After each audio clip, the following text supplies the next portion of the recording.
بسم اللہ الرحمن الرحیم سبحانک لا علم لنا الا ما علمتنا انک انت العلیم الحکیم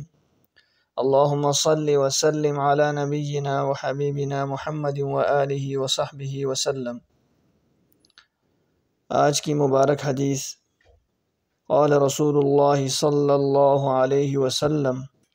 الظلم ظلمات یوم القیامہ۔ حدیث مبارکہ کا ترجمہ یہ ہے کہ ظلم قیامت کے دن اندھیریوں کی صورت میں ہوگا، ظلم قیامت کے دن تاریکیوں کی صورت میں ہوگا۔ ظلم کا لغوی معنی ہے بے موقع رکھنا، اصطلاحی معنی وضع الشیء فی غیر محلہ، کسی چیز کو اس کے غیر محل میں رکھنا، یعنی جو اس کی جگہ نہ ہو وہاں رکھنا، یہ ظلم کا اصطلاحی معنی ہے۔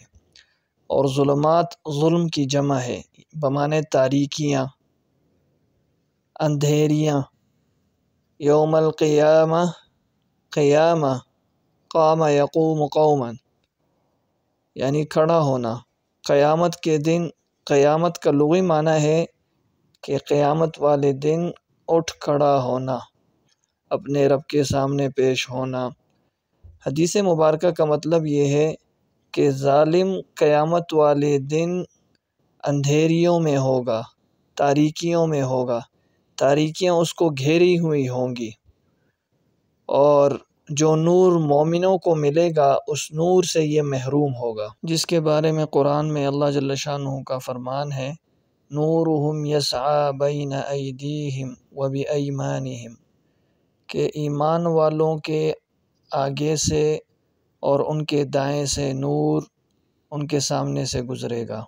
کیا مطلب؟ یعنی اس نور کی روشنی میں وہ اپنی منزل مقصود یعنی جنت تک پہنچ جائیں گے، یعنی ان کے لیے اتنا زیادہ نور ہوگا کہ ان کا جو اصل مقصد ہے اور منزل مقصود ہے جنت، وہ ان کو مل جائے گی اس نور کی روشنی میں۔ بعض علماء نے فرمایا ہے کہ ظلمات، یہاں پہ جو ظلمات کا لفظ ہے اس سے مراد قیامت کے دن سختیاں اور تکالیف ہے کہ جس میں یہ ظالم لوگ مبتلا ہوں گے، اور یہ تکالیف اور سختیاں یہ ان پر مسلط ہوں گی، جس کے بارے میں اللہ جل شانہ کا فرمان ہے قُلْ مَن يُنَجِّيكُم مِّن ظُلُمَاتِ الْبَرِّ وَالْبَحْرِ، اے نبی صلی اللہ علیہ وسلم آپ فرما دیجئے کہ کون ہے جو تمہیں بچاتا ہے بر اور بحر کی تاریکیوں سے، خشکی اور تریکی تاریکیوں سے، اندھیریوں سے کون تمہیں بچاتا ہے۔ ظلم کی ایک قباحت یہ بھی ہے کہ اس سے نسل انسانی، انسان کی زندگی مسخ ہو کر رہ جاتی ہے، اس وجہ سے یعنی معاشرے میں فساد اور بگاڑ برپا ہوتا ہے، اس کی ایک وجہ یہ بھی ہے۔ اور اسلام چاہتا ہے کہ مسلمان آپس میں بھائیوں کی طرح اور ایک دوسرے کے ساتھ ان کی ہمدردی اور بھائی چارگی ہو، اسلام کی چاہت یہ ہے۔ اور ظلم یہ چاہتا ہے کہ انسان کی زندگی وہ ختم ہو کر مسخ ہو کر رہ جائے۔ اسی وجہ سے اللہ جل شانہ ایک حدیث قدسی میں ارشاد فرماتے ہیں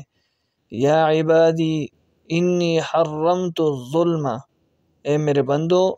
میں نے ظلم کو حرام کر دیا ہے علی نفسی، اپنے اوپر، وجعلتہ بینکم محرما فلا تظالموا، اور میں نے تمہارے درمیان بھی اس ظلم کو حرام کر دیا ہے،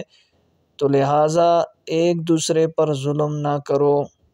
تو اس حدیث قدسی سے یہی معلوم ہوتا ہے کہ اللہ جل شانہ خود عادل ہے، اور عدل کرنے والوں میں سے سب سے زیادہ عدل کرنے والے ہیں، اور عدل کو پسند فرماتے ہیں، رحم کو پسند فرماتے ہیں، اور انسان سے بھی اللہ کی یہی چاہت ہے کہ وہ ظلم نہ کرے، بلکہ جو رحیم اللہ کی صفت ہے اس صفت کو اپنائے اور اپنے دوسرے مسلمان بھائیوں پر رحم کرے اور ظلم سے اپنے آپ کو بچائے۔ امید ہے کہ آج کی یہ حدیث آپ کو سمجھ آئی ہوگی۔ انشاءاللہ اگلی حدیث میں آپ کی خدمت میں پیش ہوں گے۔